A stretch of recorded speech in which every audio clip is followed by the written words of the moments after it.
I'm 78 years old, and I just spent my birthday alone because the person I was waiting to call doesn't remember who I am anymore. Her name is Sarah. She's my daughter. And I don't mean she forgot it was my birthday. I mean she looked at me last month and asked the nurse who I was. I'm not telling you this for sympathy. I'm telling you because I need you to understand something I didn't figure out until it was already too late to matter. I spent 45 years believing I was doing the right thing. And technically, I was. I provided. I planned. I made sure everything was stable and secure. I told myself that's what a good father does. That love is demonstrated through reliability, through making sure the foundation is solid before you build anything else on top of it. The problem is, I never stopped building the foundation. When Sarah was 7, she asked me to teach her to ride a bike. I told her we'd do it on Saturday. Saturday came and I had to fix the porch steps because they were rotting and someone could get hurt. The next Saturday, I had to re-shingle part of the roof. The Saturday after that, her mother taught her. I watched from the window while I was on a work call. I remember feeling relieved. One less thing I had to find time for. When she was 12, she wanted to show me a story she'd written. She handed me this stapled stack of notebook paper at dinner. I put it next to my plate and told her I'd read it after I finished looking over some contracts. I brought it upstairs with me. I put it on my nightstand.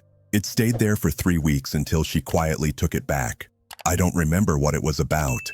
When she was 16, she asked if we could take a trip together, just the two of us, before she left for college. I said yes. I meant it. I started looking at dates, but there was always something. A project that needed my attention, a deadline I'd committed to, a client I couldn't reschedule. I told her we'd go the summer after her freshman year. We never went. I thought I had time. That's the thing nobody tells you about time. It doesn't announce itself. It doesn't warn you when you're running out. You just wake up one day and realize the person you kept meaning to make time for is already gone. Not dead, just gone in a different way. Sarah moved out when she was 22, got a job in another state. I helped her move, rented the truck, loaded her furniture, drove 12 hours, unloaded everything into her apartment.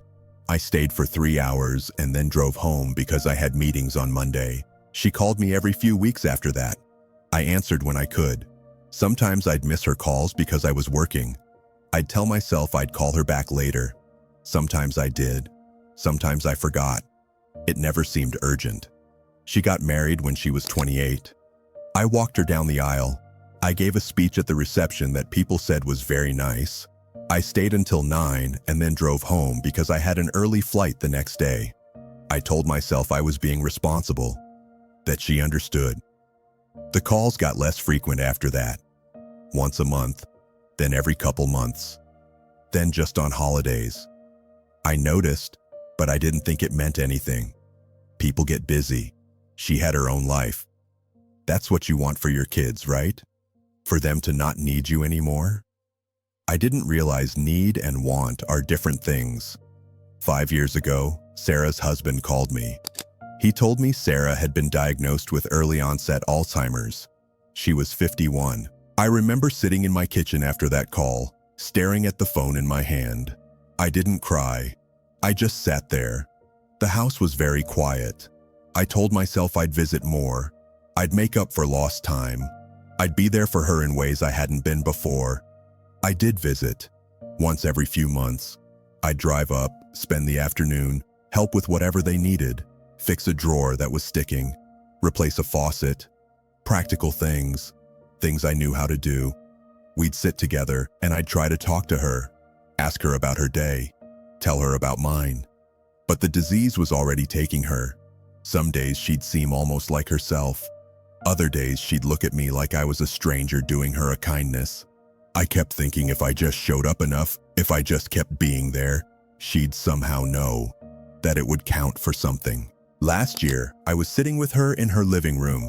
She was looking out the window. I was telling her about a project I'd finished at the house, just talking to fill the silence.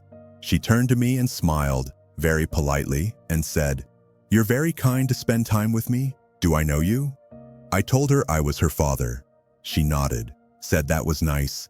Turned back to the window. I drove home that day and I couldn't stop shaking. Not from sadness, from anger. At myself. At the years I'd wasted. At every moment I'd chosen something else. Every Saturday I'd postponed. Every call I'd cut short. Every trip I'd said we'd take later. Later never came. I had been so sure that time was on my side. That there would always be more of it. That the important things could wait until after the urgent things were handled. But nothing was ever finished. There was always another project, another deadline, another reason to wait. And now she's still alive, still here. But the person I was waiting for the right time to know is gone. I have all the time in the world now. I'm retired. My house is in perfect condition. Everything I spent decades maintaining and fixing and perfecting is exactly as it should be. I sit in it alone. I'm not telling you this because I want you to feel sorry for me. I made my choices. I lived my life the way I thought was right. I don't get to complain about the consequences. I'm telling you this because I see people doing the same thing I did. Everywhere. Every day. I see parents at restaurants staring at their phones while their kids try to talk to them. I see people walking past each other in their own homes, too busy to stop. I see everyone moving so fast, so focused on what's next, that they forget to notice what's now. And I want to grab them, shake them, tell them to stop, but I don't. Because I know what I would have thought if someone had told me that when I was 40. I would have nodded, said they were right, and then gone right back to what I was doing. Because it didn't feel like I was choosing. It felt like I was managing, like I was being responsible, like I was building something that would matter later. I didn't understand that later is built out of now, that the moments you postpone don't wait for you to be ready, they just vanish. Sarah's husband sends me photos sometimes, her sitting in the garden, her at the care facility where she lives now, her smiling at something no one else can see. She looks peaceful. I'm grateful for that. I am. But I won't pretend it doesn't hurt to know that whatever peace she has, I'm not part of it. That I exist in her life now the same way I existed in it before. Peripheral. Present, but not really there. The difference is, before, it was my choice. Now it's just what's left. I don't know how much time I have. Could be 2 years, could be 20. It doesn't really matter. The time I needed already passed. I think about the trip we never took, the story I never read, the bike ride I never taught. I think about all the Saturdays I said we'd spend together and never did. I think about how much I could have known her if I'd just stopped long enough to try.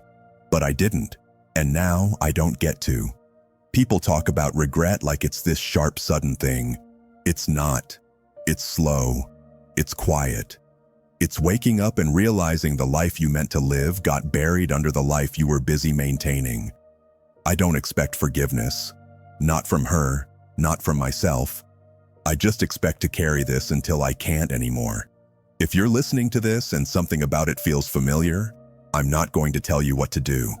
You'll do what you're going to do. People always do. But I'll tell you what I wish someone had told me. The right time doesn't exist. There's only now. And now doesn't wait for you to be ready. It doesn't care about your plans or your schedule or all the reasonable, logical reasons you have for putting things off. It just goes. And one day you'll look up and realize it's gone. And the person you kept meaning to spend it with is gone too. Or you are. And all that's left is the house you spent your whole life maintaining. And the silence you earned by never stopping long enough to fill it with something that mattered. I'm 78 years old. My daughter doesn't know who I am. And I have no one to blame but the man who kept thinking he had more time. If this brought something up for you, you don't have to tell me. You don't owe me anything. But maybe tell someone else, while they still know who you are.